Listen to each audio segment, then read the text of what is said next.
Massively multiplayer online role-playing games are perhaps the genre of gaming in which I have the most experience. True, I did start playing JRPGs in the early 90s, year before my house even had internet, never mind an MMO. But in terms of hours played, my combined time playing MMOs would exceed 10% of the total hours I've been alive. I have quite literally done the maths, and it was majorly depressing to discover. The latest to join my now extensive MMO backlog is Amazon's New World, a fresh-faced contender to try and take the title that World of Warcraft has held for the past 15 years. I didn't play any of the beta and tried to go in as blind as I could, within reason. That said, I did catch some of the marketing trailers, and there's no denying that New World looks to be graphically superior to all the best looking MMOs out at present. A quick glance at the recommended specs on Steam tell me this Steam-only game requires a setup that is suspiciously in line with the most commonly used hardware on Steam's monthly hardware survey. That's certainly no accident, and I believe that this is a game designed to attract the maximum number of gamers possible and to pull in people who don't usually venture into MMO territory. In my experience, most players of MMOs fall into a few different archetypes, just like anime tropes or character cliches.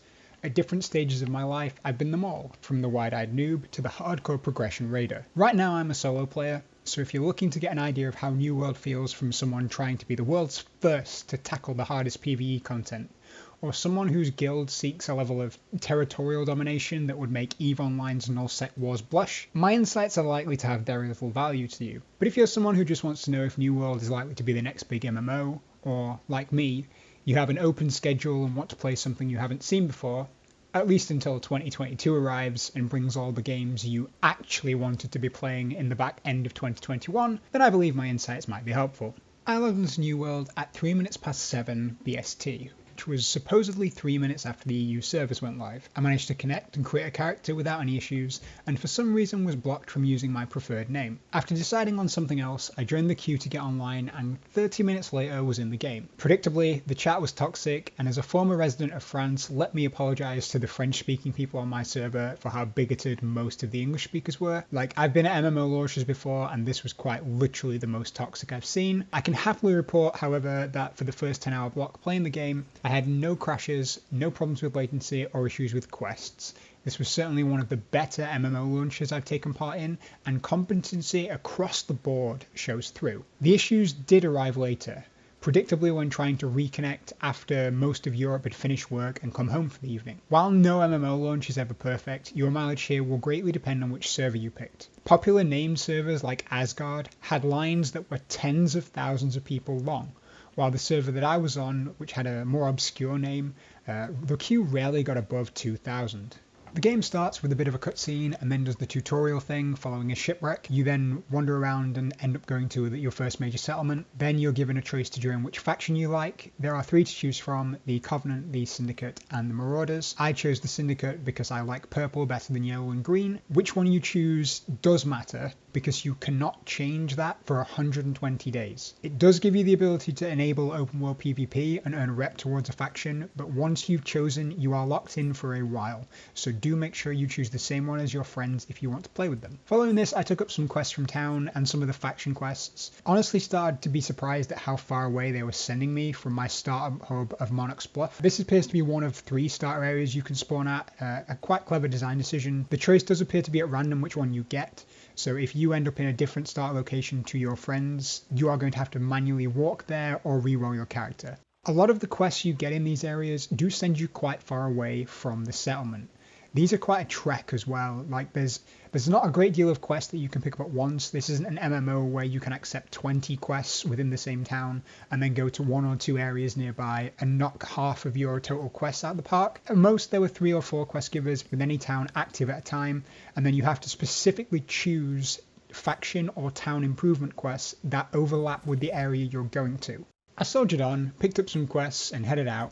Did some crafting and gathering while I was going, but all the while my brain kept coming back to how much walking I was having to do. As a general rule, I kind of want the time spent traveling and loading for a certain activity to take less time than the activity itself. That doesn't really appear to be the case here, and mobility is a massive, massive issue. There is no sprint option, there are no mounts, and fast travel is prohibitively expensive and also drains a currency that you need later on for other things. Said currency is capped at a meager 1,000, when a single fast travel can easily be over 10% of that. You do have a recall spell which works similar to World of Warcraft's Hearthstone, which enables you to go back to the last inn that you set as a recall point. There's an hour-long cooldown on this. Given the distance you have to walk for some of these quests, there's actually a pretty good chance that by the time you get there and finish what you're setting out to do, it will be off cooldown. Maybe I've been spoiled by ground and flying mounts in WoW, or the same plus a very competent teleportation system in Final Fantasy XIV, but this felt stifling. It's 2021 and this MMO is launching with what feels like archaic mid-noughties movement patterns. I particularly wasn't a fan of this because nobody who played the beta seemed to know for certain if this would improve by the endgame. I was reluctant to go too far away from the quest hub I was using, and long walks along roads checking my map to make sure I didn't get lost got really old really fast. As for combat comes across really good at the start. There's a nice introduction that makes combat feel multifaceted, deep, very action oriented. But the more you play, the more you start to realize it's quite simplistic. In fact, skills and gear feel a lot like Diablo and Path of Exile's formula, where you have only a few slots for moves, but can change them and change the skill effects with gear. This is fine, but I'm very worried that it's going to get repetitive quite quickly. Early game combat is very limited. It's also quite easy to do. Each of the weapons are fun to play in their own right, even if I did like the rapier's quick dodge style the best. You can have a secondary weapon to switch to, which gives you a maximum of 6 skills at any one time, 3 on each weapon. I chose to use a mixture of different staffs just for pulling enemies and healing, and I found myself gaining a decent amount of skill in these weapons as well. Combat does feel like it pulls from a lot of other successful games, particularly ones with more mainstream appeal than MMOs. There's certainly elements of the Witcher series in this, as well as a bit of the Assassin's Creed style. You can detect elements of Guild Wars 2 if you really look for them, but I think this definitely pulls from more single-player focused games. Someone in global chat actually said, so it's basically a third-person Albion Online.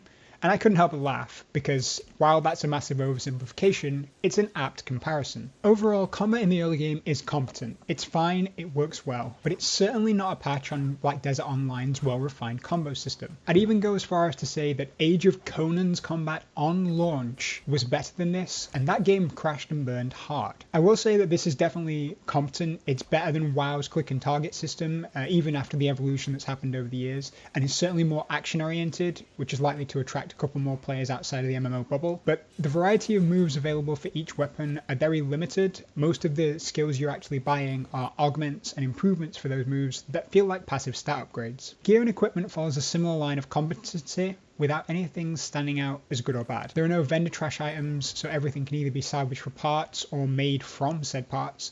The game's coin is gained mostly from quests or trading posts, although some enemies do drop if you kill them. It's unfair to judge the economy right now. I'm too new into the game and the economy hasn't really gotten off the ground as at the time of recording. I'm only about 48 hours in. I wasn't exactly thrilled from a progression standpoint that there were 5 tiers of items and gear and I could already get some tier 3 and tier 4 ingredients from gathering. The color coding is intuitive, however, and the rarities they definitely feel natural if you've played other MMOs. I can definitely see an easy upgrade path for the developers to add more tiers and sets of gear later on, but at present it does feel like we're going to get there quickly and be there for a while. So that quite nicely brings us on to crafting and gathering, this game's saving grace. The system in place in New World is by far the most complete version of this subsection of an MMO at launch ever.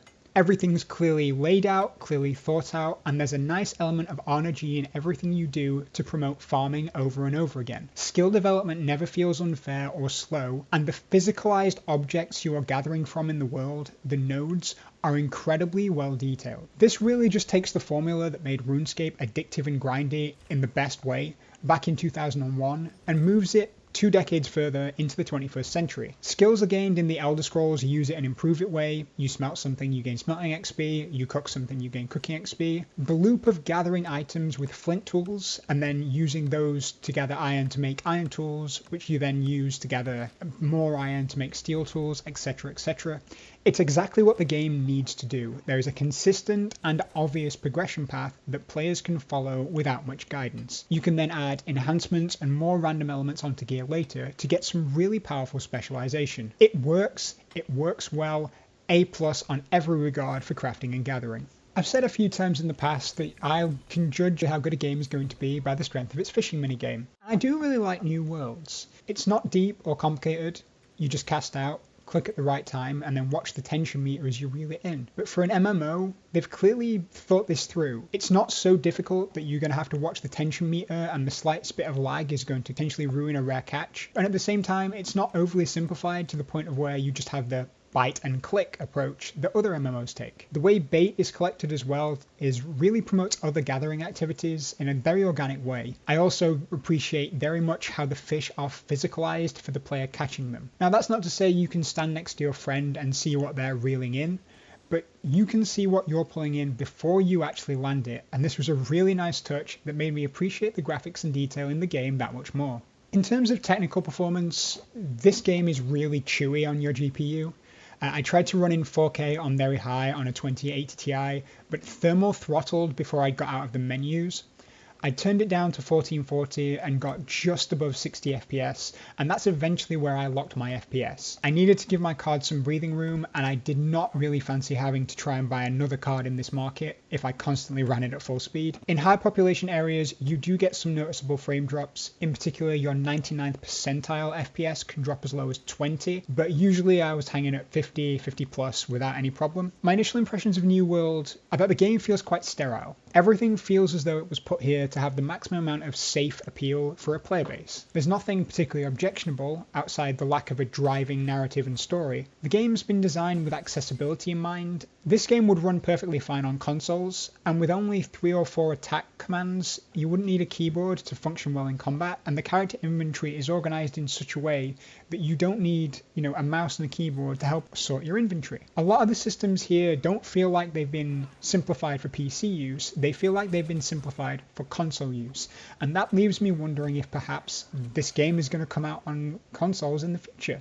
This is clearly a game designed with large-scale PvP as its primary draw, and territorial combat really playing at the heart of that. That said, this carries the MMO label, and with that, it's missing some serious quality of life features you'd just expect in 2021. Things like a dungeon finder for PvE content, rather than the mid-noughties chat spam of looking for group. Also, some form of enemy tagging would be very nice to stop people ninja skinning the wolf you just took down from range. There's also the soul-destroying travel speed, where slogging back and forth between hubs for quests feels so much more like Death Stranding than any MMO I've ever played. In many ways, New World feels less like an MMO and more like a single-player game that's been converted into one. If anything, the closest facsimile I can think of is Assassin's Creed Odyssey, but with other players present. It feels like it's been designed to attract players of that type of game who also want to experience multiplayer content, rather than people who want to play a deep and intricate MMO that you can lose thousands of hours in. New World feels watered down. It feels like there just isn't enough here content-wise to appeal to the MMO crowd who want to live in the game. Instead, it feels more like Destiny. Vanilla Destiny. A pseudo-MMO with bare-bones content that will take a handful of years to get to the point where we can all agree the game is good and complete. If you like large-scale PvP battles and are keen to sign up with a faction and company to fight over territories on any given server, you are likely to find a lot to enjoy here. But the anemic PvE content already on display in the early game leaves me with some genuine worries about how New World is going to occupy players between large PvP incursions. Even one of the best PvP MMOs, EVE Online, understood that PvE content and PvP content go hand in hand when it comes to a persistent online world. How quickly Amazon can get the PvE side of this game brought back in line with the PvP will ultimately determine New World's lasting legacy. If the early game is any indication, this feels more like a game you're going to put 200 hours in and then never go back to, rather than a game you can continuously log on and play for pretty much the next 5 years.